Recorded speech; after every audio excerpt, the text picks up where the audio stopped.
The bombshell corruption case rocking Sacramento is expected to move forward this week in court. The former chief of staff for Governor Newsom and Xavier Becerra, and both of their former chiefs of staff, are accused of conspiring to steal nearly $250,000 from Becerra's dormant campaign account. Over the weekend, Becerra spoke exclusively with Inside California Politics host Nikki Lorenzo about the allegations. 17's Capitol correspondent Eitan Wallace has more.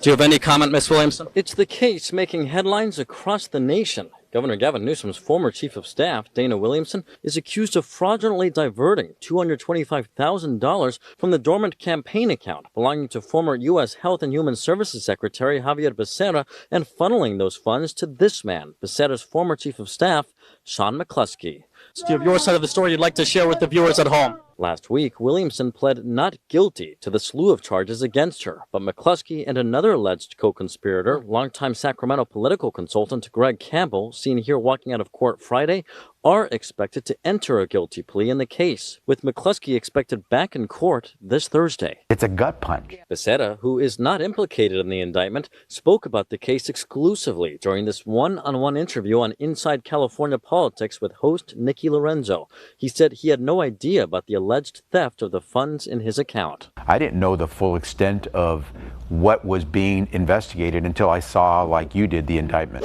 An indictment that includes several pieces of alleged evidence. Attorney Michael Wise, who is not involved in the case, discussed the indictment further. Recorded statements, you've got financial transactions, you've got documents that were filed under penalty of perjury, and you have cooperating co-conspirators.